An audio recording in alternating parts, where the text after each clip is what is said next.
So one of the most common questions I get asked from people that are first learning about the free and open source software movements is these programmers and developers that have been developing proprietary software. They've been using the proprietary model forever, and now they're asking, hey, how can I switch over to selling open source software? How can I make money selling open source software? Because to them, it sounds impossible.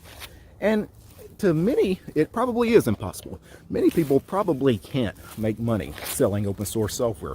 The reason is not because of open source software, because in many cases, they're just not good at what they do. Nobody wants that piece of software. Nobody's willing to pay for that piece of software. I mean, let's face it, most people selling proprietary software, they're not successful, right? Because their proprietary software isn't any good, or at least nobody's willing to pay for it.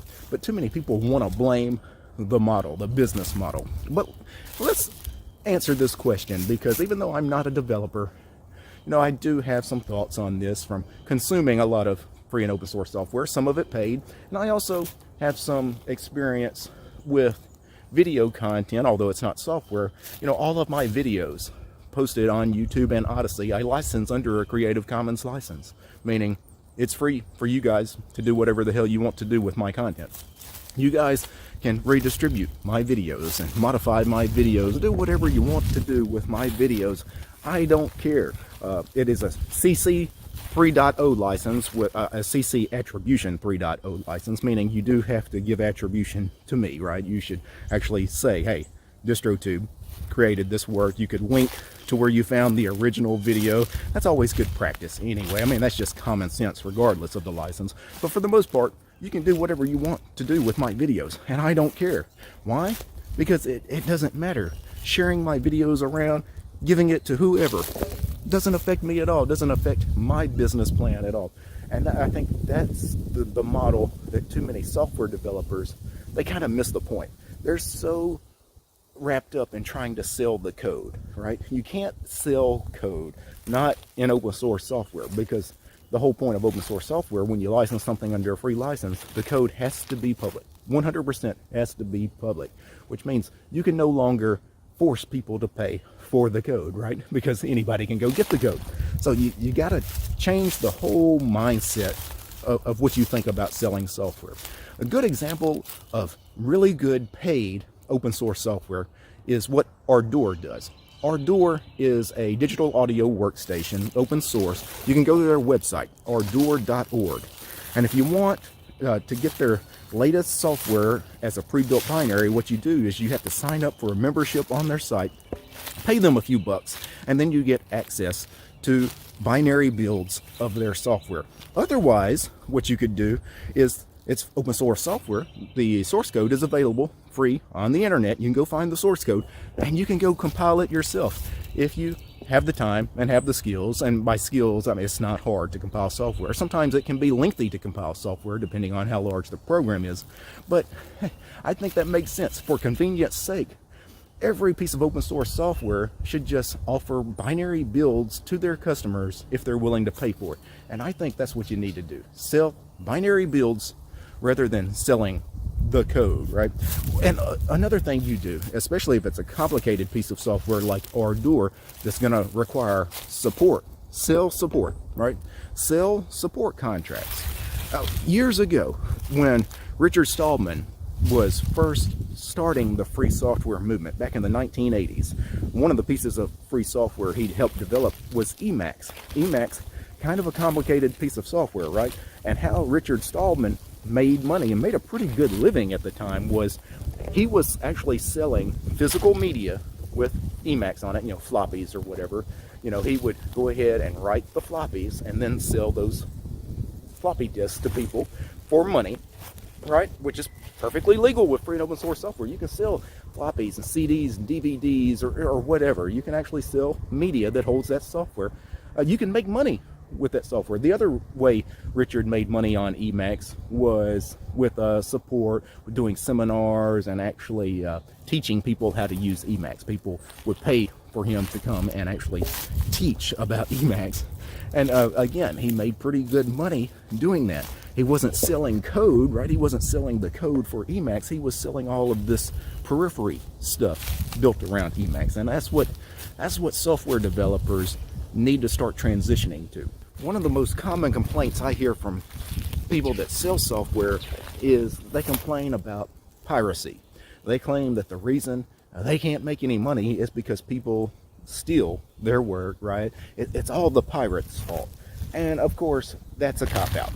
I'm being serious here. If you're one of these people, not just software developers, but musicians, video content creators, people that write books, whatever it is, if you're complaining that the reason you're not making any money is because of pirates, you are basically trying to give yourself a cop-out, an excuse for what has been a failed venture on your part. Because guess what? The people that pirated your work, they were never going to pay for it in the first place. There's no way that you were ever going to make that kind of person actually go out and purchase your work. They were never going to do that. They may never consume your work if they have to pay for it, but they were definitely never going to buy it. So, don't blame the pirates, right? And another thing, I think people would be happier if they licensed software or anything under free licenses, whether it be books or like I do with videos. If you license your stuff under free license, you never have to worry about piracy, because you've basically given pirates the freedom to take your work, right? Like, you no longer have to, mentally, I don't have to get angry at people for stealing my work because they didn't steal it. It was given to them, right? And that's the beauty of this, right? Is now I don't have anybody I don't have that cop out, at least with piracy, right? It's one of those things in life. Years ago, I learned, if you have a friend and this friend asks you to lend them money, never loan a friend money. If you loan a friend money, 90% of the time you're going to lose that friend, because they're not going to pay you back. You're going to resent it. They're not going to be your friend anymore. Or they're not going to pay you back. You're cool with it, but he's not cool with it because he knows he didn't pay you back, so he avoids you all the time because he thinks maybe you're going to ask him to finally pay that money back. Never loan a friend money. And the reason I say this is, if a friend asks you for money, give them the money and tell them, hey, this is a gift. I don't want you to pay me back. I don't care, right? And it makes things a lot easier between you and that friend, right? There's no tension. There's no resentment, no negativity. And I think this is the same way with this piracy problem with proprietary software.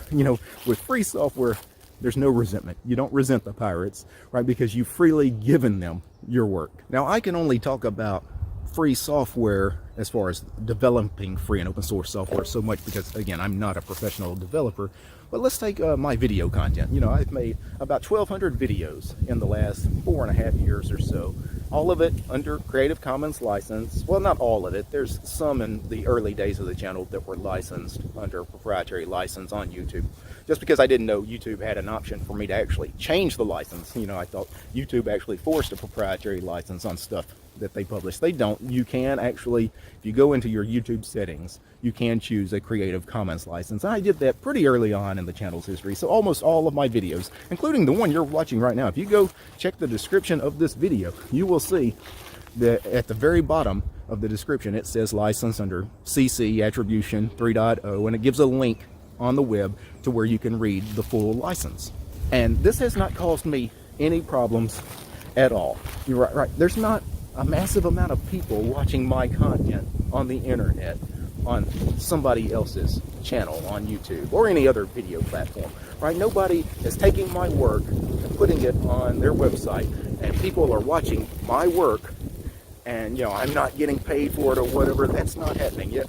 There are people using my stuff, but it's such a small amount, and it's the kind of people that would have probably ripped off my work anyway, right? These were people that were going to do something nefarious anyway. Now I don't have to worry about, trying to get their stuff taken down. I don't have to worry about DMCA notices or lawyers or anything like that, right? Because I freely allow them to do this. But again, these weren't people that were actually going to do anything the right way anyway, for the most part.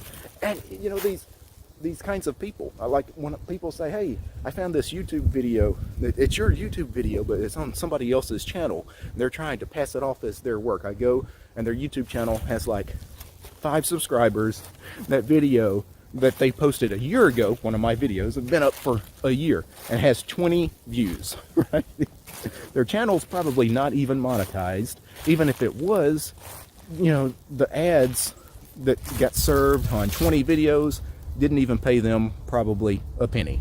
I'm not even kidding. To get paid any real money, and by real money I mean if you want to make like $10 on YouTube, that video, you know, you need to 10,000 views, 20,000, like it needs to be a substantial amount of views, right? So these people, they're never going to get that, because if they were able to get those kinds of views, and you know, they would actually have to put in real work themselves. You can't go rip off somebody and get rewarded that way. So that's why I'm not worried about those kinds of people. That's why I don't care.